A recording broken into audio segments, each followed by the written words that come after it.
The sun rose over Dust Haven like an old prayer whispered again, spilling amber light across the plains and catching the dust in its warm breath.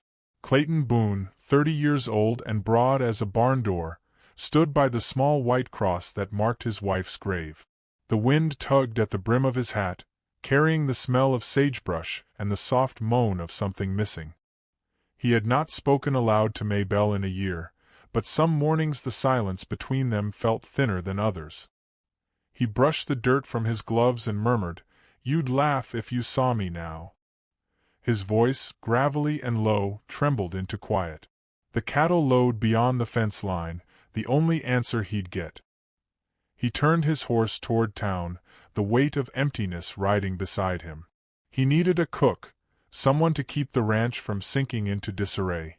He did not expect to find much more than a pair of hands to stir beans and bake bread. But life, like the desert, had its own designs. The stagecoach arrived before noon, its wheels throwing dust like powder smoke. From it stepped a young woman, her crutches sinking into the sand. Rosalie Hart, 20 years old, with pale hair pinned tight beneath her bonnet, paused and straightened her back as though daring the world to stare. And the world obliged. The men on the boardwalk muttered. The women whispered. "Can't last a week out there," one voice said. "What's a cripple want on a ranch?" asked another. Clay watched her approach. Her gaze didn't falter even as she limped toward him, each step steady, measured, proud. Her eyes were blue, not soft but fierce, as though carved from the same wide sky that hung over them both. He felt something unfamiliar tighten in his chest. He cleared his throat. "You here for the job?" "I am," she said simply. Her voice carried no tremor. "I can cook. Clean. I don't eat much." He studied her for a long moment. "It's rough work." "I'm rough enough," she replied. Something about the way she said it made him believe her. He nodded once. "You'll start tomorrow. Rooms at the back." When she passed him, the faint scent of lavender and wood oil followed, her crutches polished like new wood.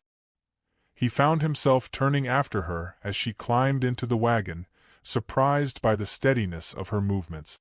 The first mornings came slow. Clay worked the herd in the fields, while Rosalie kept to the kitchen. The smell of coffee and fresh biscuits replaced the staleness of the old house. He'd return at noon to find a plate waiting on the table, steam curling upward like a small blessing. She didn't speak much, and neither did he. But every evening, he caught her humming, soft, low tunes that lingered even after she'd gone to her room. He listened from the porch, feeling a strange calm settle into the bones of the house. Sometimes he'd find her outside, balancing carefully on her crutches while feeding the hens. He offered to help once, but she smiled faintly and said, "I'm not made of glass, Mr. Boone." He smiled back, awkward as a schoolboy, and walked away before she could see the warmth rising in his face. Weeks passed. One morning, she tripped on the porch step, and before she could fall, Clay caught her. For a breathless moment she was in his arms, her hair brushing his chin. Her heart beat quick beneath the thin fabric of her dress. She looked up, startled, not from fear but from the closeness. He let her go gently, his hands slow to fall away. The silence between them thickened, heavy as heat before a storm. After that, he started bringing home flowers, wild prairie daisies, clumsy bunches wrapped in twine. She teased him for it, but he noticed she placed each bouquet in the same chipped jar on the windowsill. When he came in from the fields, the sight of them there felt like company, proof of something tender, something growing that neither dared name. But Dust Haven was a town that noticed everything. Gossip drifted quicker than dust in a windstorm. The men at the saloon began to laugh when Clay entered. "The big fella's gone soft for that crippled girl," someone sneered. Clay didn't respond at first, but shame burned him from the inside out. He left early that night, the echo of laughter clinging to his boot. The next morning he was quiet. Rosalie felt it like a chill in the air. When she placed his breakfast before him, he only nodded and walked out without a word. She watched him go, her throat tight, her chest aching in a way she didn't understand. That night, she left a bowl of stew by his chair and went to bed early. He found it later, still warm. He sat there staring at it, realizing that the loneliness he once carried now had her shape. Days later, she struggled at the well, trying to draw water. The rope slipped, the bucket dropped, and frustration flickered across her face. Clay stepped forward and took the rope from her hands. "You ain't alone here, Rosie," he said softly. The nickname fell between them like a promise. She looked up, her lips parting as though to answer, but the words never came. That evening, the moon rose fat and golden over the plains. From town drifted faint music, a fiddle, laughter, the pulse of a dance. Clay found Rosalie on the porch, her face lit silver. In his hand, he held a small bouquet of flowers.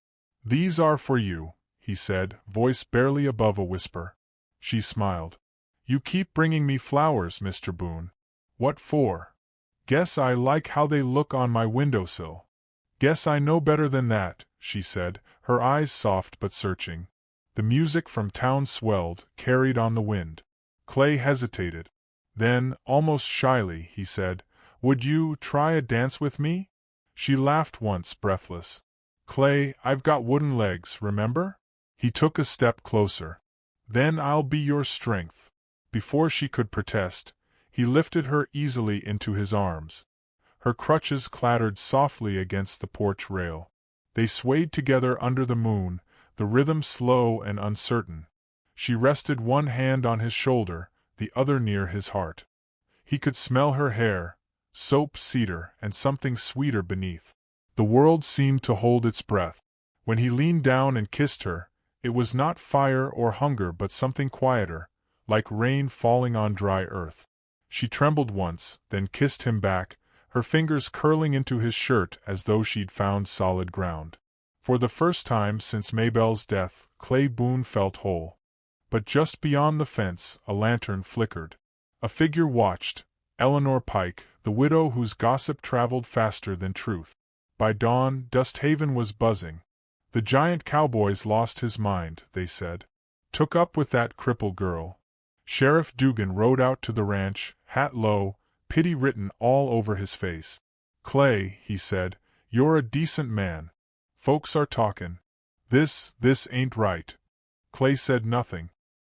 He only watched the sheriff ride away, the dust rising behind him like accusation. Rosalie heard, of course. Gossip had wings. That night she packed her small bag and stood in the doorway, her crutches glinting in the lamplight. "I won't have you hated on account of me," she said quietly. He stepped forward, his voice breaking. "Rosie, they don't get to decide what's right for me." Tears welled in her eyes, but she shook her head. "They'll never let us be." He reached for her, but she turned and stepped out into the night. The sound of her crutches faded across the dirt, each thud a hollow echo of everything left unsaid. The moon watched, silent and merciless. He didn't sleep. At dawn, he saddled his horse and rode to town. The church bell was ringing for Sunday service. He dismounted, dust trailing from his coat, and walked through the church doors with Rosalie beside him. He'd found her sitting by the well outside town, her eyes red but unbroken. Gasps filled the pews. Eleanor Pike's fan snapped shut. Reverend Colt froze mid-sermon. Clay took off his hat. "We came for a wedding," he said. The room went still. Reverend Colt studied him, then Rosalie, and something in his old face softened. "Then by heaven's grace," he said slowly, "let it be so." The vows were spoken in hushed voices. When Clay said, "I ain't promising you a perfect life, just one that's honest and yours," his voice trembled. Rosalie's hands, small and scarred, fit perfectly in his. The ring slid onto her finger like it had been waiting there all along. The crowd stayed silent. Only the preacher's wife wept quietly, wiping her eyes with a lace handkerchief. When they stepped outside, the wind shifted, stirring the dust into sunlight. It felt like blessing. Years later, the Boone Ranch was no longer a place of silence. Children's laughter carried over the hills.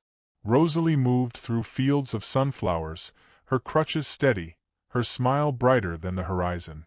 Clay followed her, older now, slower, his hands still calloused but gentle. He came up behind her and wrapped his arms around her waist. "Still think you can't dance?" he murmured. She leaned back against him. "Only if you're leading." They swayed there beneath the open sky, the wind whispering through wheat and wildflowers. The town had long since stopped talking, or maybe the Boones had just stopped listening. The world, at last, was quiet. Love had not come to them with thunder or spectacle. It had come on wooden crutches and calloused hands, through silence and shame and the slow rebuilding of faith. If you passed Dust Haven now, you might still see them, two figures moving slowly in the twilight, her crutches tapping like the rhythm of a remembered song. And if you listened close, the prairie itself would tell you, even the roughest hearts can find grace, and even the broken can learn to dance again.